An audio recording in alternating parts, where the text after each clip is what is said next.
move of the day, which is training ground to continue his medical off-site ahead of what would be, remember, a British transfer record of £125 million. Should this one go through, still plenty of time. 5.5 hours to go. Stay with us. This Deadline Day. Melissa, no rush, don't worry. But actually, that's not true, is it? Because you have got to rush. You've got 3 of your key players whose contracts are coming up.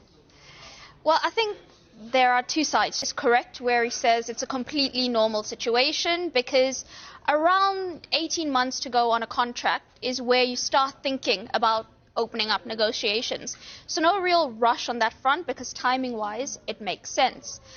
Where he's also correct is he had time to process the news before the defender was asked about his future.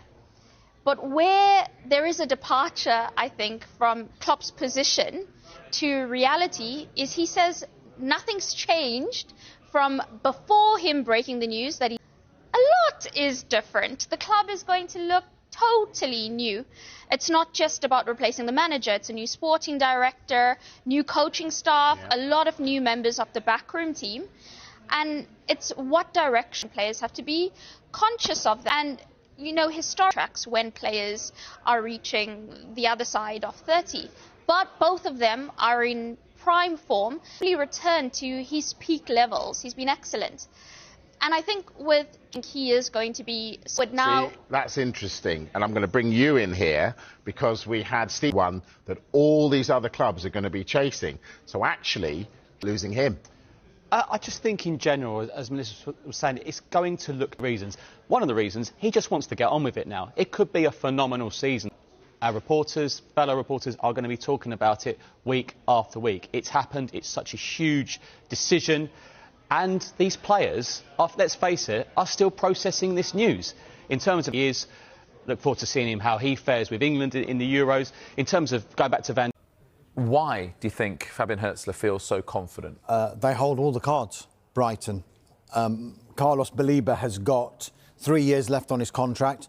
Brighton have got the option to extend that for a further of his contract situation. They are under no pressure. I think also the price would be pretty prohibitive to Manchester United, and that would make it an almost impossible deal to do as it stands, because I'm sure we'll talk about it later about the number of players that Manchester United want to get money for because they want to offload. But I think Brighton will look at Carlos Baleba and they'll compare him to Moises Caicedo. And you know, the noises coming out of Brighton are saying that he's actually further in his development at his stage of his career than Moises Caicedo was at that stage of his career. And what did Moises Caicedo go for? £115 million to Chelsea. So why can't Brighton say, well, if Moises Caicedo went for that, that's going to be our starting point with Carlos Baleba. As far as Manchester United are concerned, their focus clearly is going to be on the Premier League opener. They have signed 3 new forward players. They've revamped that front line with Mateus Cunha, with Brian Mbeumo and with Benjamin Sesko. Manchester United have sent shockwaves through the football world after Sky Sports confirmed that 2 midfield players arrived for medicals early this morning, signalling a dramatic acceleration in the club's transfer plans. With secrecy surrounding the identities of the duo, anticipation among supporters has reached fever pitch. Sources close to the club suggest the players were quietly flown into Manchester overnight, avoiding media attention before being taken to Carrington for final medical checks. The move underlines United's renewed urgency to rebuild the core of the squad, particularly in midfield, an area that has been heavily scrutinized this season.